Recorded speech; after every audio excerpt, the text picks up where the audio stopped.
Another Monday is here. Another 30 minutes with your two favorite people in the whole wide world, Anita Marks and Tyler Fulghum, getting ready to rock and roll for a Monday edition of Bet. Reaction or no action. The Puck Daddy's dropping by. It's Futures Week around these parts, so we'll look at some NFL futures and tell you, our favorites that we have in both the AFC and NFC. Of course, we have to talk about the NBA Finals after we saw a Game 2 win by the Golden State Warriors. And how about some long ball, long shots? Try and win you some money on the diamond throughout the day. Anita, before we get started, you see right there, youtube.com/ESPN Sports Betting. If you haven't already done so, go there and subscribe. If you're watching there right now, we thank you very much. You are the people that help us thrive. Speaking of thriving, let's get it started, Anita. Another weekend in the books. We got plenty to get to, so let's dive right in with reaction or no action. We're going to start on the diamond. If you haven't noticed, all of a sudden, Shohei Ohtani, Mike Trout, and the Angels just can't win a single gosh darn ball game. Trout specifically is on a massive cold streak. He's over 26, his longest streak in his career, and the Angels have lost 11 straight games. Now, they play the Red Sox tonight. Reaction or no action, the Angels will win a game before Trout gets his next hit. No action here for me. No, batter out, no action. Are you kidding me? They couldn't even get the deal done last night against the Phillies. And the Phillies, they had a 5-0 lead on the Phillies in the 8th, right? Harper, home run. And then they go up again in the 9th. And then with 2 outs, they give up another home run and they lose. So, and then not a great matchup for them tonight either. Listen, last time I saw Noah Syndergaard pitch, it was against the Yankees, and he got shelled. So, he's going to have a rough night tonight against the Boston Red Sox, and Boston's going with Waka, who's actually been quite good. So, all the stars align not properly for them to win tonight. So, I'd wager more that Trout gets a hit than, of course, the Angels beating the Red Sox tonight. A nice synchronized start here for this duo. I, as well, am no action. Let's say the Angels do win tonight's game.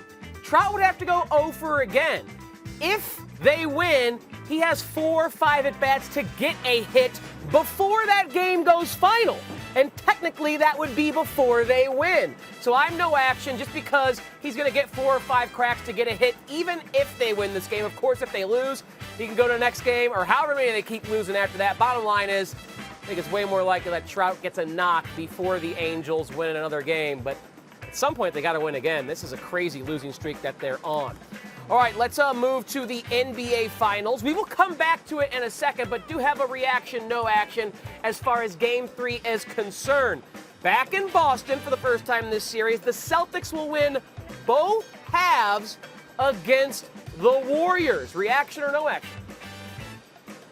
No action here for me, and this is hard. Tyler, you and I have loved this Boston team throughout the playoffs, and I know we disagree here because we hosted the podcast earlier today together. No action. I just think the Golden State Warriors are the better team. They've played 8 quarters, and out of those 8 quarters, Boston only beat the Golden State Warriors in my eyes in 1, and that was the 4th quarter in Game 1. We know that 40 to 16 point differential, and how did they do it? They were able to drain threes. Al Horford going nuts. What was he, 6 of 8?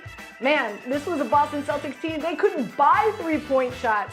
And you've got arguably the best player, in my opinion, all respect to Jason Tatum, but with Steph Curry on the court. On top of that, I think the loss of Robert Williams, and we don't know if he's going to be active or inactive in Game 3, but he re-injured that knee, and he's such a vital part, especially with Draymond Green now being vintage Draymond Green, right? So annoying. So no action here for me. No action here for me, but I have an idea. You're going to be on the opposite end, aren't you, buddy? You are correct, my friend. Our paths diverge here. I'm going to say reaction because this game is going to Boston, where the Celtics have been awesome. Let's start with the fact that coming off a loss this postseason, they're a perfect 6-0 no matter where the game is played. I think following the loss of Game 2, they come out and they win Game 3. Maybe not dominate, but in rather convincing fashion. I like them in the first half. I like them to cover, so I like them in the second half as well. Where Golden State has had their big advantage in this series is in the third quarter.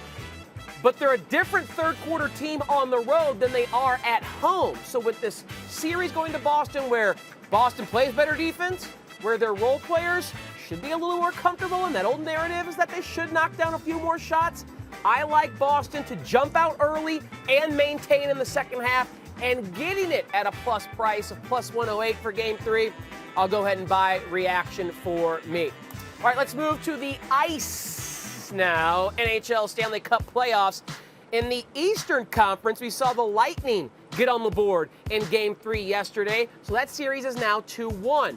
Reaction or no action, Anita, the Rangers will defeat the Lightning in a 7th game, plus 350. Nice juicy payout there. What say you? I go no action here. I still think the Rangers win this series, but I like them winning it 4-1. Listen, they should have won Game 3 in Tampa Bay. They had a 2-0 lead. Unfortunately, they gave up They gave up 2 goals in the third period. The last one in the last under a minute. And one thing the Rangers have been great with, Tyler, is the power play. They had a 4-minute power play that they were not able to capitalize on. That is so uncharacteristic of this Rangers team. And on top of that, the big difference I saw was net presence and how the Tampa Bay Lightning invaded Igor's crease.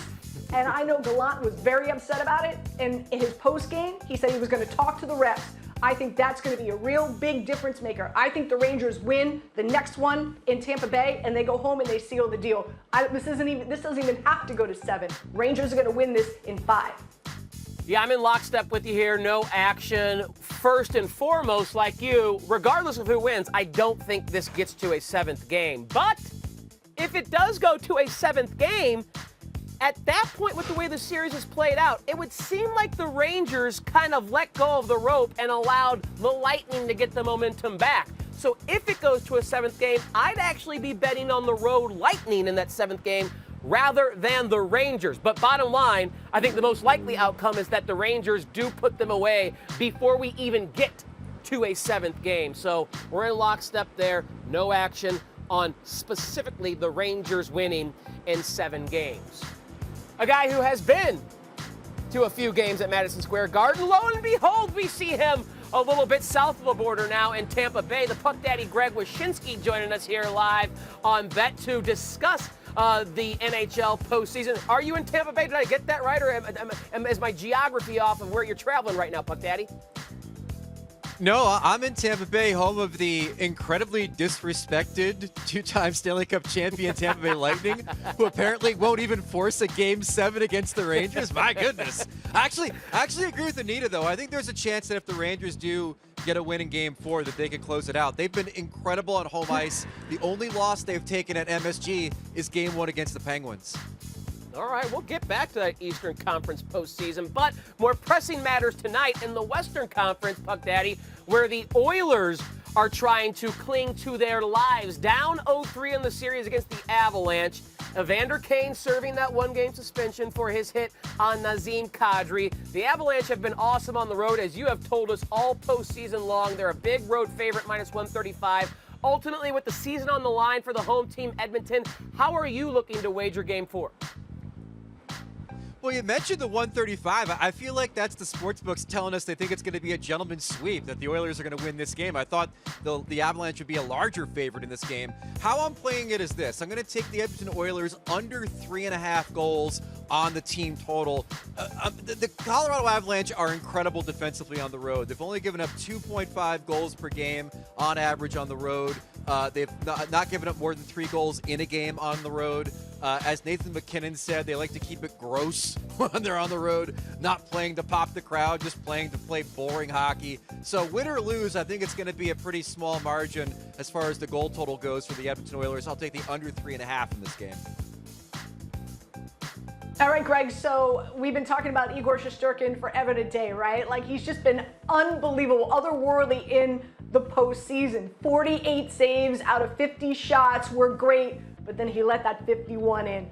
This was a Rangers team. They led the majority of the game. Unfortunately, the Lightning, they walked away with the victory. With that being said, how are you going to play Game 3?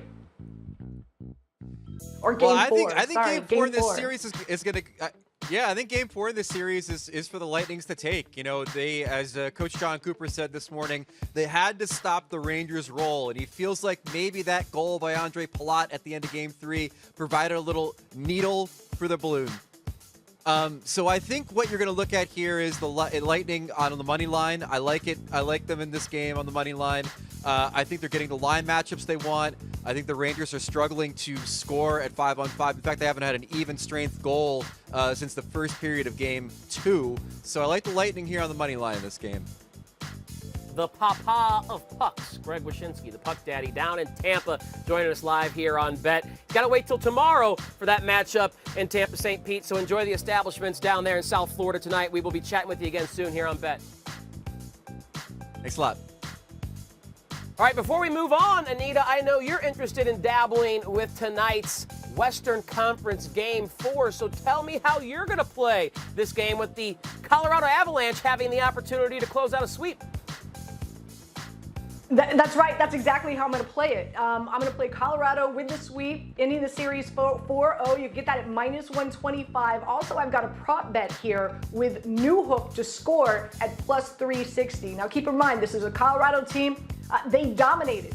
They went up early. They were 2-0, and they they came back to win, of course, 4-2 this past game. Now, here's the big key. One of their key players, Kane, is going to be out. He's suspended because of an illegal hit. So what does that mean? Kadri is who had the hit, who unfortunately is going to be out of the game for the remainder of the series. 13 goals in 15 games he's scored. So how is Colorado who's going to be the next man up? It's going to be Newhook, who, by the way, in the season, 13 goals in 71 games, but only averaging 13 minutes a game. So he's going to get more minutes tonight. And so I do expect him really to step up, fill that void for Colorado, and score a goal tonight. So again, Newhook to score a goal, +360. You like the Avalanche to get the sweep and move on to the Stanley Cup Finals. All right, Anita, let's slide off the ice and move to the gridiron. Around these parts here on ESPN, we are calling it Futures Week in the NFL. We're going to take a look at our favorite futures bets at this juncture in the summer before we get to the fall and kickoff of the 2022 NFL season. We're going to give our favorite over and under win totals in both conferences. I'm going to have you start, but give me just your AFC plays. I'll come back with mine, then we'll switch it to the NFC. So starting in the AFC, Anita, your favorite over season win total and your favorite under season win total. Okay, so my favorite over is the Pittsburgh Steelers. I just think people are sleeping on Mitchell Trubisky. And I understand the Pittsburgh Steelers went out, they drafted a new quarterback, in the first round, but I do believe Trubisky is going to start. And this isn't the Trubisky quarterback who played for the Chicago Bears. He spent some time in Buffalo learning with Brian Dable, playing behind Josh Allen. So quarterback play, with all due respect to Ben Roethlisberger, is going to have an upgrade. On top of that, they addressed the wide receiver position in the draft. You still have Claypool, as well as Deontay Johnson. That offense begins and ends with Najee Harris. Their tight end's going to take a step up. And I love their defense. Are you kidding me? With Watt and Bush and Fitzpatrick, they're going to be a top 5 defense. So I love the Steelers. I think people are sleeping on them. In regard to the under, follow me here. It's the Bengals. I know people are like, what? What are you talking about? They almost won the Super Bowl last year. Yeah, that's a big reason why. Teams that lose the Super Bowl, it's hard. It's hard to come back the second season, to go that distance, get revamped up, have that type of energy, have that type of focus. And this division gets a lot more difficult. I think the Baltimore Ravens are going to be healthier this season. They were the most injury-riddled team last year. Again, I just talked about Trubisky and how I think the Pittsburgh Steelers are going to be better. And I know we don't know what's going on with Deshaun Watson, but if he does play, and as great as that Cleveland Browns defense is and what they've been able to do in free agency, I just think the AFC North is going to be a lot more competitive than what Cincinnati faced last year. I love it. I love both of them. In fact, I love the Steelers one so much, Anita, I'm making it my over as well. Over 7.5 at plus money. Mike Tomlin's coached 15 seasons in the NFL, Anita. He has never had a losing season. So if this is his first losing season at 8-9, you still cash a winning bet here. He has had nothing but 500 or better seasons especially the last couple of years, with some truly bad quarterback play. 2021 Ben Roethlisberger, awful. A couple of years ago when it was Mason Rudolph and Duck Hodges making all those starts, they were still able to scratch together a 500 or better record. You mentioned that defense, Cam Hayward, TJ Watt, Bush, Minkah Fitzpatrick, they should be elite. Mitchell Trubisky or Kenny Pickett, to me, is an upgrade over 2021 Ben Roethlisberger and the Hodges and the Rudolphs of the world. I am betting on Mike Tomlin to have at least 8 wins with this Pittsburgh Steelers team because that's all he has ever done in his NFL career. I agree with you about the Cincinnati Bengals, but I'm going to look at the other team that played in the AFC title game and fade them as well, the Kansas City Chiefs. You're thinking, what? How can you go under with Andy Reid and Patrick Mahomes? All Reid has ever done with Patrick Mahomes as his QB is go over the total. Well, 10-7, which I think is going to be a very good record for the Chiefs and probably get them in the postseason, is still an under here. Every team in the AFC West added elite, not just good, elite players on either offense and or defense. The Chiefs are the only roster in that division that subtracted elite players, losing Tyreek Hill. So I think the Chiefs will be fine long term, but I think 2022 is going to be one step back before they can take two steps forward. And heaven forbid something happen to Patrick Mahomes or Travis Kelce, who's 33 going on 34. With the rest of that division, I think the Chiefs, even at 10-7, they'd be good, but that's an under here for me with how good the Raiders, the Broncos, and the Chargers have gotten this offseason. All right, let's move down to the NFC. This one was a little harder exercise for me to find a couple that I was so passionate about. I'll let you start. Favorite over/under in the NFC for 2022. So my favorite over are the Philadelphia Eagles, and I'm even going to bet them to potentially win the Super Bowl this year. Like, I love the addition of A.J. Brown to that offense, right? They have so much depth. They've got arguably top 5 offensive line in the NFL. On top of that, they drafted Jordan Davis. A lot of scouts told me that he was their favorite player in the draft. Now you're going to put him on the defensive line with Fletcher Cox. Who's going to run against them? Saquon Barkley, Ezekiel Elliott, forget about it. And James Bradbury now joins that defense. That Philadelphia Eagles team is just so sick. They're going to win the NFC East. And again, they're gonna hit their over, and I've got them potentially winning the Super Bowl. The team that I'm fading, again, brace yourself, is the San Francisco 49ers. And a big reason why is because the situation with Jimmy Garoppolo is very interesting. You know, I know he's coming off that shoulder surgery, but this is a 49ers team. They sold the farm to move up to get Trey Lance. You're going to have him hold a clipboard another year? No. Fans aren't going to go for that. And he's just not ready to start in the NFL. So, and again, another division that's very competitive, of course, with the Rams, as we know. So, and the Arizona Cardinals.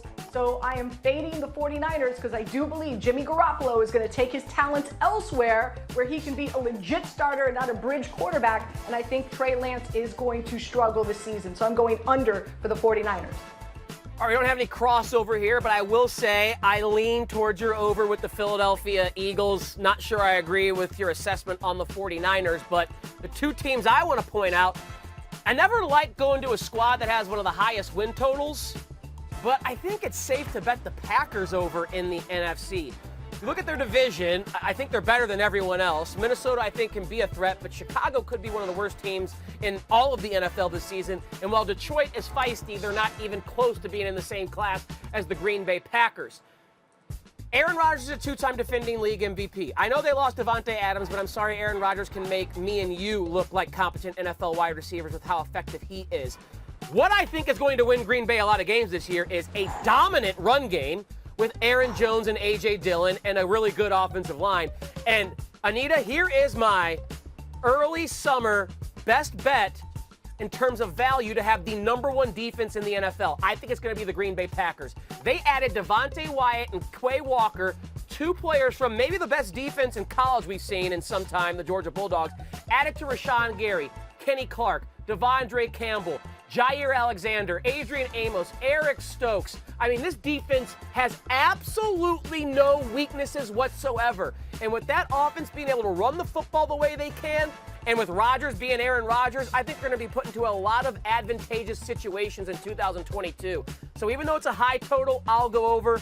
If Rodgers gets hurt, That would stink because I don't have much faith in Jordan Love, but they'll play great defense and they'll run the rock. And then Atlanta, it's very simple. I don't like laying this kind of juice with Atlanta, but I don't think they're going to be favored in any game this season.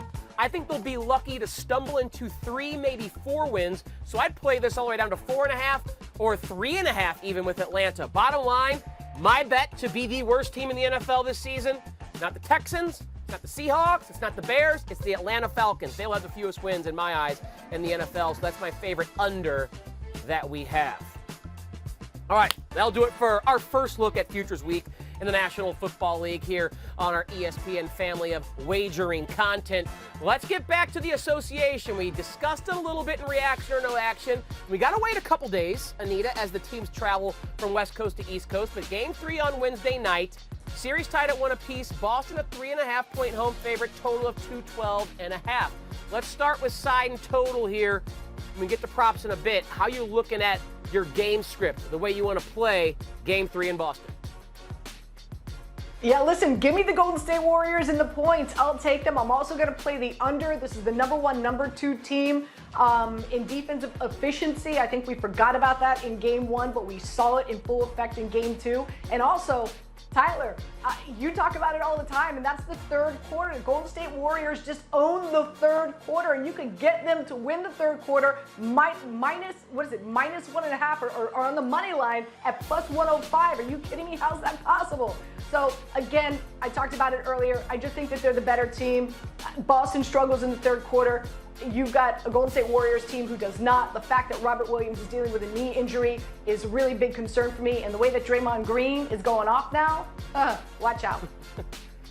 I guess I shouldn't be surprised as I was setting that up that you are backing at your Golden State Warriors. We can thread the needle here, but let's be very clear. We're kind of on opposite sides of how we're developing this game script. I like your under. I do think it's an under environment. But I'm going to the first half, and I'm going to play the home team Celtics laying 1.5 in the first half. You look at Golden State on the road this postseason.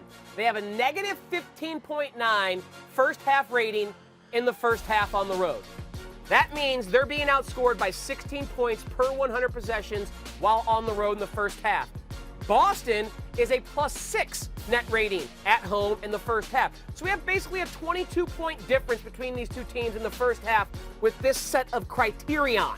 So I like the Celtics to jump out early. I like them to win the game, but we can thread the needle with our official picks here because the Celtics can win that first half and then the Warriors can end up covering. But I agree with you on the under environment. That's the way I would go as far as the total is concerned. Now, as it pertains to player props, are you all about 18? Are you all Boston Celtics with your player props? How are you looking at Game 3 in that market? I'm actually not. My player props are with the Golden State Warriors, and I'm going over points for Steph Curry. Why? Well, because he's the straw that stirs the drink. He hit the over on both games, 34 and 29. He's averaging 45% from the field, 46% from downtown. And I'm going under on Klay Thompson because he just has been a shell of himself. Under 18.5 points. He hasn't been able to hit it in both games that he's played. He's only averaging 32% from the field and 28% from downtown. So I'm going under for Klay. I'm going over for Curry.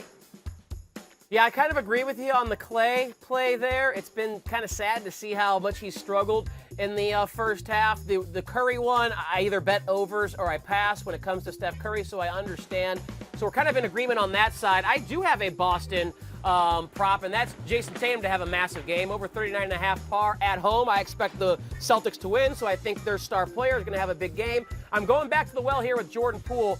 He skunked us as far as his under par in Game 2. Easy rocking chair winner in Game 1. But he was 5 of 9 from downtown, including that bomb at the end of the third quarter from half court, basically. So I think he had some really positive luck in terms of shooting. Now that the series goes back to Boston, I think the defense will be tighter. I think some shooting regression will happen. And I think Poole will go under his 19.5 par. So that's the 2-player props that I'm looking at for Game 3.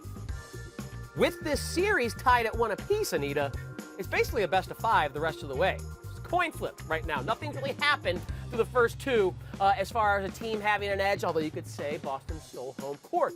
I know you have like the MVP market, the finals MVP market when it comes to this series, and your boy Steph Curry is a odds-on favorite, -105 to win Finals MVP. The next 4 on the list are all Boston Celtics. So anything that stands out to you, anything you want to play right now in the MVP market with the series tied up at 1 apiece? I'm going to double down with Curry. Again, Surprise, I feel like a broken record here, right? Like, I think the Golden State Warriors are the better team. I think that they're going to win the championship. And, you know, he is the straw that stirs the drink. He's the best player on the court. Look at the number of points that he's put up. And, you know, Steve Kerr talked about it post-game. If you did listen to the post-game, I don't think enough is said about how well Curry plays defense, because we're always talking about how his three-point shooting and how amazing he is. And you're focusing on this game, but let's be honest, in all the championships that he's won, he's never won an MVP. So I think the voters are going to look at that, and I think that if the Golden State Warriors win the championship, which I do believe they will, for me, it's Curry and no one else. Yeah, I like your logic, because if the Warriors win, there's zero chance, like basically zero chance, that Steph Curry is not the MVP of the finals because of the narrative, because of his impact. He has put up 2 good performances so far. He's been the best player on the floor for them through games 1 and 2. So barring injury, if the Warriors win, Steph Curry is going to be your MVP. I just disagree. I think the Celtics are going to win this series. So I like Jason Tatum's price. I think he can dabble a little on Jaylen Brown. Maybe it has to be in Game 3. Marcus Smart has to have a dominant performance. He can enter his name into the fray. But bottom line, it's probably going to be Tatum. Maybe a sprinkle on Jaylen Brown. We just differ in who we think is going to win this series. You like the Warriors. I like the Boston Celtics. So I would put my money right now on Tatum at that price. A little dabble, a little sprinkle on Jaylen Brown, because he can certainly go off and have a couple of great games at home. And who knows, maybe Draymond Green is kind of lit a fire under him with the way he was jostling with Jaylen Brown in Game 2, trying to don't know what he was, get under his skin. I definitely know he's trying to do that. And he admitted he's got all that latitude Poking from the refs bear, when he already baby. has a first tee. Poking the bear. Poking big time. So we'll see what happens in Game 3. Could be interesting to watch Draymond and what kind of latitude he gets from those referees on the road, and see if Jaylen Brown and the Celtics are inspired after a rather disappointing Game 2 loss on the road. All right, almost done here on this Monday edition of Bets. Turn our attention to the diamond, though. Long ball, long shots. Anita and I are going to try and find a player or multiple players that go deep tonight, earn you some money. It's a rather light MLB slate. And Anita, I am actually going to bat leadoff for long ball, long shots, because I have identified one player. It is Christian Walker, first baseman of the Arizona Diamondbacks, tonight at 6:40 Eastern, 3:40 Pacific, when the Reds are hosting the D-backs. Now, we know Great American Ballpark, small bar park, easy to hit it out. Hunter Green, the pitcher for the Reds, great stuff, promising rookie, but he's allowing almost 3 homers per 9 innings, and righties have smashed him this season. Their OPS is near 1,000. Walker has hit 12 of his 14 homers against righties. If he puts the ball in play against Green, good chance it goes over the wall, so plus 240, Christian Walker. My pick to click for a long ball, long shot. How about you? Out of all the players in Major League Baseball, you and I picked the same player today. The same exact player. How does that happen? Great minds think alike. So what I'm going to do is I'm going to have some fun with this. I'm going to take our Walker and I'm going to use him as a 3-way home run parlay. I'm going to go the Blue Jays Springer going up against Lynch. Yeah, he's got a 5.67 ERA, and they have a horrible bullpen, the Kansas City Royals, that is. And I'm going to use Cleveland's Ramirez against Gray. And Gray has a 5.40 ERA on the road, and again, Texas with a horrible bullpen. So I'm going to play a 3-way home run parlay with Walker, Springer, and Ramirez. How about that? 58-1, baby. Let's go. I like George Springer hitting leadoff against, I think, Daniel Lynch, a lefty for the Royals. You know how I feel about Walker, and Jose Ramirez, one of the best bats in the bigs. I love it. Anita going long with her odds on the long ball, long shot. That's why she is the absolute best in the biz. Big thanks to the Puck Daddy, Greg Wyshynski for joining us from Tampa, site of the Eastern Conference Finals. Anita calling her shot like she's Babe Ruth on the diamond. Great stuff on this Monday edition. Hope you had fun. Daily Wager on early today, 5 Eastern.